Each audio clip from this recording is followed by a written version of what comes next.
Hello students, welcome to my YouTube channel special smart study by Pooja. हमने पिछली video में development and growth के बारे में जाना था और उनके बीच में अंतर को जाना था।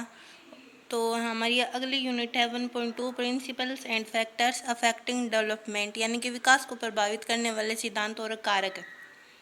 तो आज के वीडियो में हम विकास को प्रभावित करने वाले सिद्धांतों के बारे में पढ़ेंगे, जो कि हमारे एग्ज़ाम में बहुत ही इम्पोर्टेंट क्वेश्चन आता है कि विकास को प्रभावित करने वाले सिद्धांत और कारक कौन कौन से हैं। यह क्वेश्चन है हमारी परीक्षा में लगभग 4 या 5 नंबर का आता है, जो कि बहुत ही इम्पोर्टेंट है, इसलिए आप सभी इसे ध्यानपूर्वक देखिएगा। तो स्टार्ट करते हैं हम अपनी आज की क्लास। सबसे पहले principles and factors affecting development, विकास को प्रभावित करने वाले सिद्धांत और कारक। तो बच्चों के अवलोकन से एक त्वरित वैज्ञानिक ज्ञान से कुछ सिद्धांत सामने आए हैं, यानी कि कुछ वैज्ञानिकों ने अपने अनुभव के अकॉर्डिंग कुछ सिद्धांतों को बताया है जो कि हमारे विकास को प्रभावित करते हैं।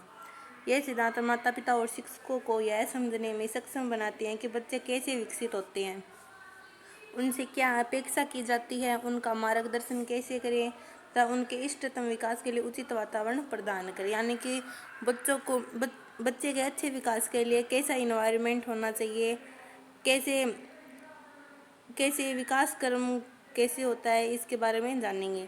ऐसा लगता है कि विकास की प्रक्रिया कुछ सामान्य सिद्धांतों द्वारा संचालित होती है जो कि विकास को प्रभावित करते हैं।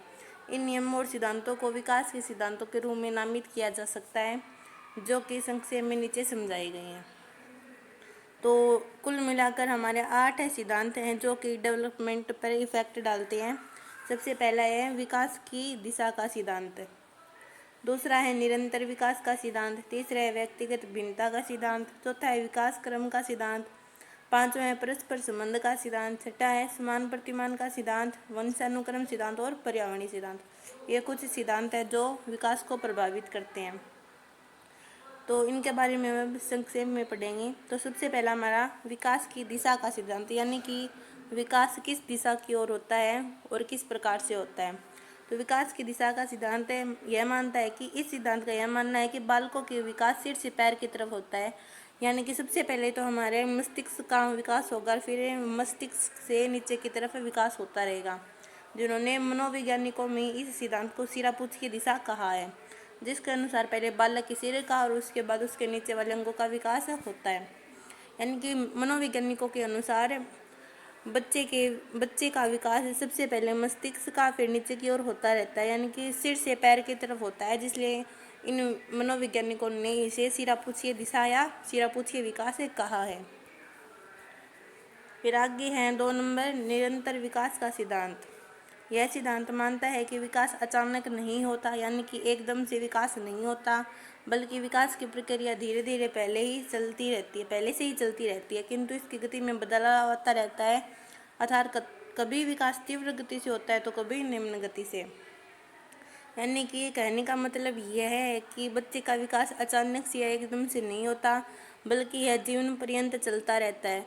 वृद्धि तो होती है जो अपने एक टाइम पीरियड के बाद रुक जाती है, लेकिन विकास शैशवावस्था से शुरू होकर मृत्यु पर्यंत चलता रहता है, इसलिए विकास की प्रक्रिया को निरंतर विकास का सिद्धांत कहा जाता है। यह सिद्धांत निरंतर चलता रहता है, कभी रुकता नहीं है, इसलिए इसे निरंतर विकास का सिद्धांत कहा गया। लेकिन यह सिद्धांत निरंतर चलते रहने के साथ साथ कभी इसकी गति धीमी और कभी तीव्र हो जाती है। फिर आगे है 3 नंबर व्यक्तिगत भिन्नता का विकास या व्यक्तिगत भिन्नता का सिद्धांत। इस सिद्धांत के अंदर व्यक्तिगत भिन्नताओं के बारे में पता चलता है कि अलग अलग विकास किस रूप में होता है, यानी कि एक ही टाइम पीरियड में अगर 2 बच्चों का जन्म होता है तो उनका विकास अलग अलग रूप से देखने को मिलता है। इसी के बारे में इसमें चर्चा की गई है। तो इसमें क्या कहा गया है, इस सिद्धांत के अनुसार विकास प्रत्येक व्यक्ति में भिन्न भिन्न तरीकों से होता है, यानी कि सभी बच्चों का विकास भिन्न भिन्न रूपों में होता है, उन विकास की प्रक्रिया अलग अलग रहती है। 2 व्यक्तियों में एक समान विकास प्रक्रिया नहीं देखी जा सकती। कहने का मतलब यह है कि विकास की प्रक्रिया सभी में समान नहीं होती, अलग अलग रूप से होती है। जो व्यक्ति जन्म के समय लंबा होता है तो वह आगे जाकर भी लंबा ही बनेगा। यानी कि जब बच्चे का जन्म होता है तब जन्म के समय वह लंबा था तो वह आगे जाकर भी लंबा ही बनेगा। एक ही उम्र के दो बालकों में शारीरिक, मानसिक एवं सामाजिक विकास में भिन्नता स्पष्ट देखी जा सकती है। यानी कि सभी बच्चों का विकास अलग अलग रूप से होता है, चाहे वो शारीरिक विकास हो, चाहे मानसिक विकास हो, चाहे वो सामाजिक विकास हो। सभी बच्चों में विकास अलग अलग रूप से होता है, अलग अलग प्रक्रिया के दौरान होता है। फिर आगे हमारा विकास क्रम का सिद्धांत, यानी कि विकास किस क्रम में होता है। इस सिद्धांत के अनुसार व्यक्ति का विकास निश्चित क्रम के अनुसार ही होता है, अर्थात बालक बोलने से पूर्व अन्य व्यक्ति के इशारों को समझकर अपनी प्रतिक्रिया करता है। उदाहरण, बालक पहले स्मृति स्तर में बोध सीखता है, फिर बोध स्तर, फिर अंत में क्रिया करके। यानी कि विकास के क्रम का सिद्धांत क्या होता है कि बच्चा सबसे पहले अपने स्मृति स्तर को उच्च करता है। यानी कि सबसे पहले वह अपने हाव भाव को इशारों में, यानी कि हाथ पांव हिलाकर व्यक्त करता है। तो फिर बाद में अगर तब अपने इशारों में, यानी कि सबसे पहले बच्चा जब छोटा बच्चा होता है, शेष अवस्था से मान लीजिए या बाल्यावस्था का मान लीजिए, तो तब बच्चा बोल नहीं सकता। तो बच्चा अपने हाव भाव को, यानी कि तब जब बच्चे को प्यास लगी हुई हो तब बच्चा अपने हाव भाव को रोक कर व्यक्त करता है, यानी कि इशारों में बात करता है। फिर आगे जैसे जैसे वह बड़ा होगा, जैसे जैसे उसका डेवलपमेंट होगा, वैसे वैसे वह इशारों को छोड़कर फिर बोध स्तर पर क्रिया करके अपने हाव भाव व्यक्त करने लगता है। फिर आगे हमारा परस्पर संबंध का सिद्धांत है। तो बालक के शारीरिक, मानसिक, संवेगात्मक पक्ष के विकास में एक प्रकार का संबंध होता है। यानी कि सभी, जैसे मान लीजिए शारीरिक विकास हो, मानसिक विकास हो, चाहे संवेगात्मक विकास हो, तो सभी विकासों का आपस में एक संबंध होता है। सभी विकास निरंतर चलते रहते हैं, अर्थात शारीरिक विकास के साथ साथ उसके मानसिक विकास में भी वृद्धि होती है। और जैसे जैसे उसका मानसिक विकास होता रहता है वैसे वैसे उस मानसिक विकास को क्रिया रूप में परिवर्तित करता रहता है। यानी कि शारीरिक विकास के साथ साथ बच्चों का मानसिक विकास भी होता रहेगा, मानसिक वृद्धि भी होती रहेगी।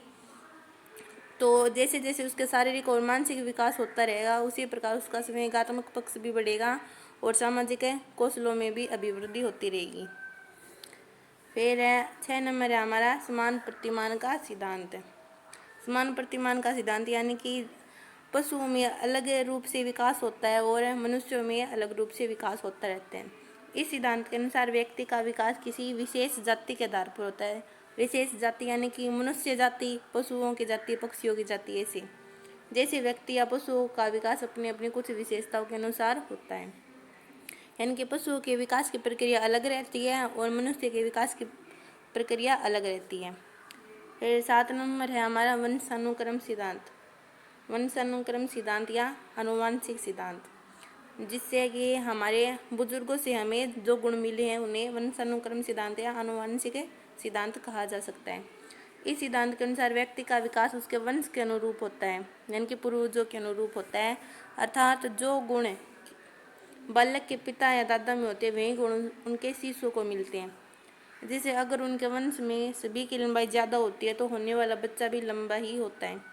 यानी कि बच्चों में अधिकतर गुण उनके बुजुर्गों से देखने को मिलते हैं, इसलिए इसे वंशानुक्रम सिद्धांत कहा जाता है। जिससे कि वंशानुक्रम सिद्धांत का बच्चों के डेवलपमेंट पर इफेक्ट पड़ता है। यानी कि किसी के वंश में उन सभी की, उनके माता पिता दादा की लंबाई ज़्यादा थी तो उसके बच्चे की भी लंबाई ज़्यादा ही देखने को मिलेगी। फिर अगला हमारा पर्यावरणीय सिद्धांत, ये हमारा आखिरी सिद्धांत है जो कि डेवलपमेंट पर इफेक्ट डालता है। यह सिद्धांत वंशानुक्रम सिद्धांत के अनुरूप है, यानी कि वंशानुक्रम सिद्धांत के ही जैसा है। यह मानता है कि व्यक्ति का विकास उसके आसपास के वातावरण पर निर्भर करता है, अर्थात पर्यावरण जिस प्रकार का होगा व्यक्ति का विकास भी उसी दिशा की ओर होगा। यानी कि जितना अच्छा बच्चे के आसपास का इन्वायरमेंट होगा वैसे ही उसका विकास होता रहेगा। जितना अच्छा इन्वायरमेंट होगा उतना ही अच्छा बच्चे का विकास होगा। यानी कि पर्यावरणीय सिद्धांत भी विकास पर बहुत से ज़्यादा प्रभाव डालते हैं। तो ये थे हमारे कुछ सिद्धांत जो कि हमारे एग्ज़ाम की दृष्टि से बहुत ही महत्वपूर्ण है कि ये क्वेश्चन प्लीज़ आप ध्यान से पढ़िएगा, क्योंकि ये 100% आपके एग्ज़ाम में देखने को मिल सकता है। आई होप आपको ये वीडियो पसंद आई होगी। अगर आपको ये वीडियो पसंद आई हो तो प्लीज़ इसे लाइक शेयर और करें। प्लीज़ सब्सक्राइब भी कर लीजिएगा, क्योंकि ऐसी वीडियो आगे आपको देखने को मिलेगी जो कि आपके एग्ज़ाम में बहुत ही हेल्पफुल हो सकती है। So thank you watching this video. मिलते हैं हम अपनी अगली क्लास में।